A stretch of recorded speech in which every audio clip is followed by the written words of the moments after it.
Okay, hello everybody, and welcome to our weekly flow here at Flow Academy. Today we're going to talk about below the waterline or going below the waterline. And you might go, what the heck does that mean? I was in a class several years ago, actually a few of them, where there was a group of people called Challenge Day that would come in and they would help these high school kids learn about oppression and holding people accountable for their behavior and bullying. And it was this really well received course. Actually, Oprah was kind of behind making it explode. And it would help these kids in this one day class deal with all these things, oppression and so forth.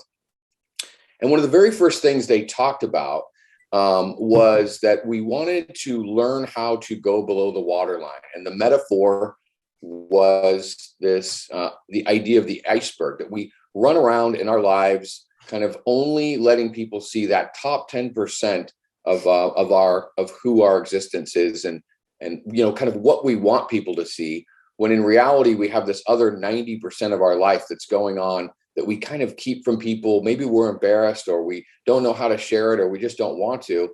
And we're only presenting a small percentage of ourselves. And the more we're able to go below the waterline with certain people and help people understand where we're coming from and understand where other people are coming from, the more authentic our lives can be. And so what happened in this class was they did all these exercises, and what they found was that as they went through these exercises and the kids were more and more comfortable with being authentic and talking about what was going on in their lives, a lot of the pretense and the things that were, well, for example, you'd find out that the bully, because you'd have in these classes like the bully and then the kid who was being bullied. And then you find out from, going below the waterline that the kid that was a bully was being abused at home, right? Or maybe they had alcoholism, or somebody was terminally ill. In other words, there were things going on behind the scenes or below the waterline that if you had that context, it helped people understand what was going on and help them be able to be helped as well. It's really funny that you say that, Rick, because there have been so many instances that I've been involved in, and I think we all have, where you assume certain things about somebody. And then when you find out where they're really coming from and from what place they're coming, it's very clear that you had it all wrong. And once you understand that and you agree between each other that you understand it, it can change the whole relationship. It really can. You're exactly right. It can completely melt away what has been going on, and a whole new existence or relationship can actually happen. So how do you find out what what below your waterline is? Now, a lot of people already are comfortable here, but typically, what I think about is when my mom was growing up, her mom would say to her, what would the neighbors think? And so there was this whole idea of, we have to keep our private lives to ourselves and don't tell people what's going on and only present your best selves. And if that's kind of your mode of operation and how you are and running around, obviously we're not talking about going around and telling everybody your dirty laundry, but there are places and people that you should have those conversations with. And that's that's really what we're talking about. I think that as you talk to people and get to know them, and we'll kind of put this into the frame of getting to know clients and professionals that you're dealing with, as well as friends. But I think that as the relationship gets stronger and you start peeling back the onion a little bit of people, I think you really understand where they're coming from. And as somebody who is their agent, you can understand. And in our job, we get to know how people live because we're helping them find their home. So the more that we can get to know them and make them feel comfortable, and we can be a little vulnerable as well, it's going to help the relationship that much more. And we're going to do that much better of a job. Yeah, exactly. The more you can have that authentic relationship with somebody, the more likely they are to going to be a relationship for life.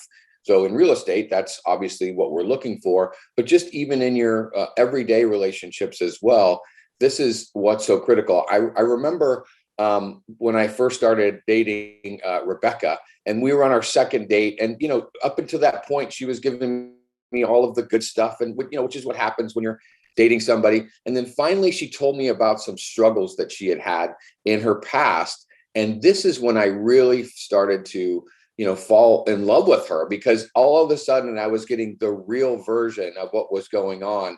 And I could identify with the pain and struggle that she had. And this is this is kind of what we're talking about.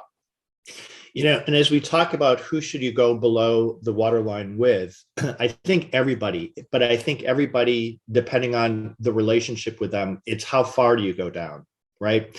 So the top is what everybody sees, and it's what you want to present yourself to be. And then as you kind of chip away, you get a little bit more understanding, more and more of what they're all about. And I don't think that we're saying that you go all the way to the bottom, but chipping away, you're going to get to know people a little bit better. You're going to understand them. You both become vulnerable with each other, which I think is important to build trust. And then all of a sudden you get it to a comfort point. Exactly. Now, who should you not go below the waterline with? Well, Kevin just said maybe everybody, and I think there may be some truth to that. But I think the bigger point of this slide is, we're not talking about running around and telling everybody everything about you constantly all the time. That's not what we're talking about. It's a measured experience where you're seeing where, if you're willing to be vulnerable with people at certain times, or to be honest, even for me, the last couple of days, I've been feeling a little bit blue, kind of under the, I don't know what's going on, but I'm going to reach out to the people that I'm close to and talk to them about what's going on, and see if I can figure out what that is. That's going below the waterline. I wouldn't run around and I wouldn't post on Facebook feeling blue. You know what I mean? There's just no reason to do that. Unless I'm going to give a little bit. If I can come up with the solution part, hey, I was feeling blue, and then I talked to my friends and now I feel better, or something like that, then I think it is a good idea actually to post things like that on social or whatever. I agree. And I think that, as you said, you don't want to put everything out there, because those people that do that tend to repel people to a certain extent. Right. But I think that you do have to measure how you approach it. Just like you said, on social media, you maybe don't want to go there, but for those that it can really help to be a support, and it helps to lift you up and to get to know them better. And again, it builds the trust. And in our business, trust is what we're looking for.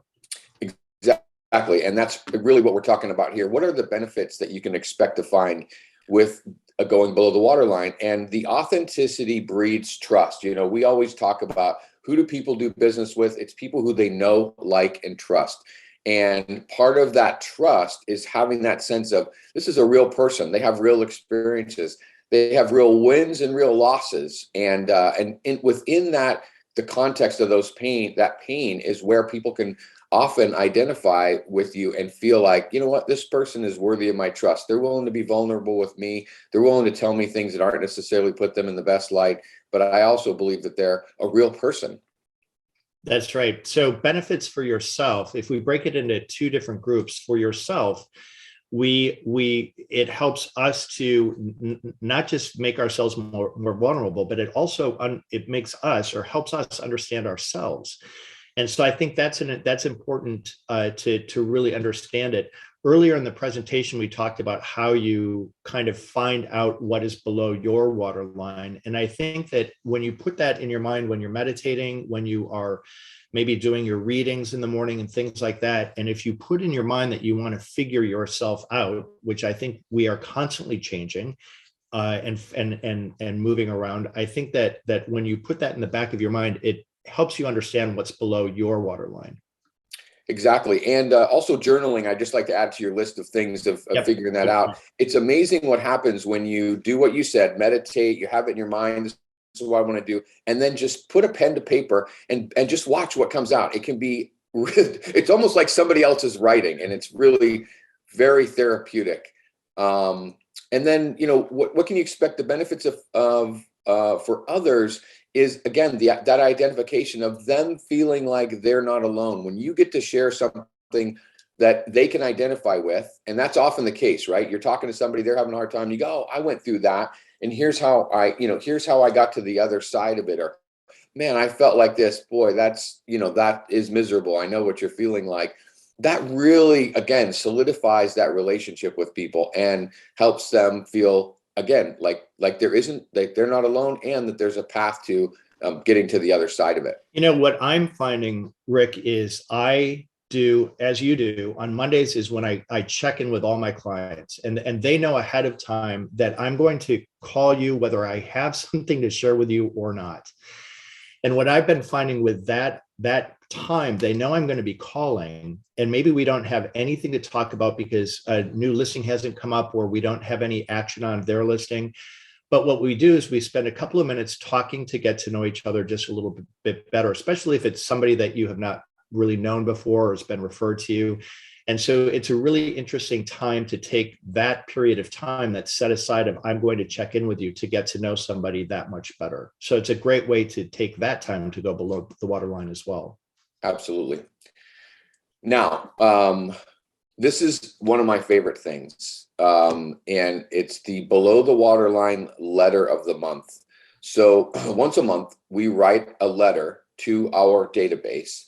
Ideally, we've talked about this before, but you should have a database somewhere around 400 families.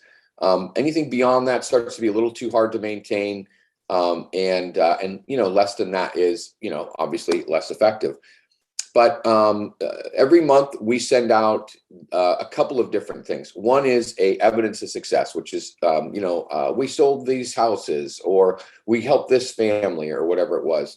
But we also send out this below the waterline letter, which is a non-business letter. It's a letter where we talk about some experience that we've had, some challenge that we've had, some new ideas that we've come across. Or even like last month, I just sent out that I had this, had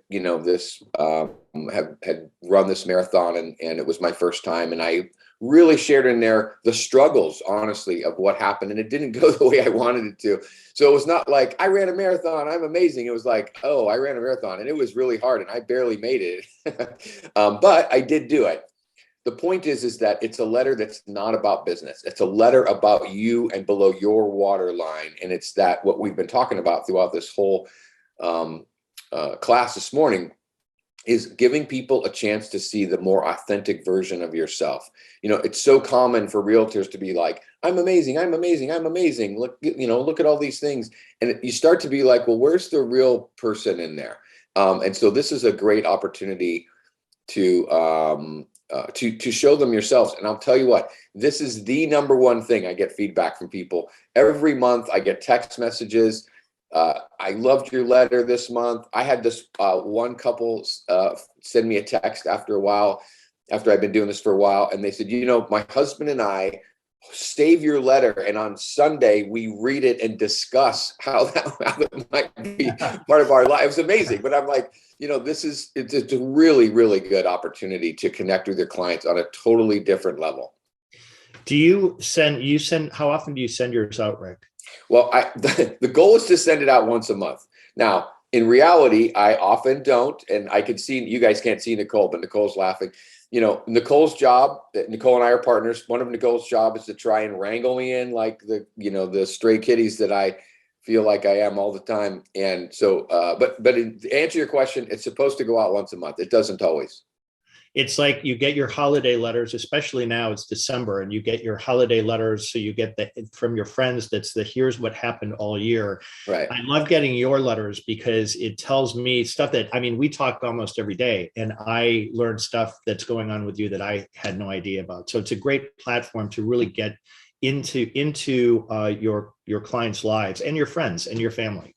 Yeah, that's awesome. I appreciate the feedback. And, it's very simple. You keep it ideally to one page. The last few years, I've kind of rolled into a 2-pager. Maybe you throw a picture in there if you can, but it's definitely very popular. I obviously script these slides, but it is personal experience and it's not about business. In fact, I don't think we put anything in there that says, send me your referrals or anything. Some people do that, but I don't even do that. The idea is they know who I am. It does have my logo on there. These are people that have, for one reason or another, have the experience with me. Plus, in a completely separate mailing, they're receiving from me the evidence of success. So we don't need to tell them that I'm a realtor. They already know. By the way, this is what one of them looks like. Nicole put that picture in there. I guess that's a good picture. I always think that looks a little bit goofy. But the idea is, again, we're talking about personal stuff there. I don't remember what this one was about. Nicole, do you remember? I just put her on the spot. I don't. It's been a while. Anyway. I think that one's about being open-minded. Oh, the open-minded one, right? Yeah. Exactly. And yeah, and my experience of how I had realized all of a sudden I was giving somebody some advice about something, realizing, wait, that's something that somebody told me. And did I really actually believe this, or was it just kind of put into my brain? And the idea was, for me to have an opportunity to be open-minded. Anyway, so it's a 2-pager. It does have my logo at the bottom, has a picture, but it doesn't say anything about real estate. Okay. So homework for the next 24 hours, think about the 10% versus the 90% idea and how it might apply to how you flow through the world. So Kevin, you want to talk about that a little bit? Yeah, I think it's really important that, again, this idea is not specifically business or times through this class. The important thing for us to be really effective real estate professionals is the way we are with our clients. And we want them to know, like, and trust us. And the more that we are open to them and get to know them, the more that the trust builds, not only for them, but for them to refer others to us as well. So the flow idea here is the idea of opening up your personal self to your clients, and also the way you work professionally. Exactly. And, this really totally ties into the Ford questions, which we are a big proponent of in terms of how we're communicating with people. We're not calling them necessarily and saying, hey, who do you know that's thinking about buying or selling a home that I can call today? We're talking about with that. Yeah, exactly. We're talking about family, what's going on with their family, what's going on with their work, and so on. And these are the opportunities where, as you listen to people, if they share their struggles, or if you share your struggles with them, this is what we're looking for you to do, especially your VIPs. Remember, your VIPs are the people that are getting extra attention from you. This is a list, should be 50 or less. These are people that absolutely are your advocates. They love your business. They love to refer to you. You love them. You love hanging out with them. And, if you're not already being vulnerable with them, going below the waterline, definitely consider doing that. It will only enhance your relationship. So, Rick, what do you think the roadblocks could be to this? Well, it really depends on what your comfort level is around this. You may be watching this video and go, I do this all the time, and this is already, this is preaching to the choir. There probably won't be that much of a roadblock there. If anything, hopefully it'll just be a good reminder to be purposeful about being, going below the waterline. Now, on the other hand, if you are one of these people that's super private, that is thinking, I only need to put my best foot forward all the time, it's going to be a shift in your mindset of how are you willing to even do that? How uncomfortable are you willing to be? Because it could be really uncomfortable for people. I think it will also be, if you are an open person and your clients perhaps are not, it's the roadblock is going to be them sharing with you as well. So there are certain strategies and things that you can do to warm other people up. And that if you allow yourself to be vulnerable in little tiny bits, they're going to reciprocate as well. Exactly. So that's all we have for the class today. We really appreciate you tuning in and watching today. If you're watching the recorded version, thank you also. Don't forget, we've got office hours every Thursday at 9 o'clock. We will be there tomorrow morning, 9 a.m. Pacific time. And I think that wraps it up for us. Thanks, everybody.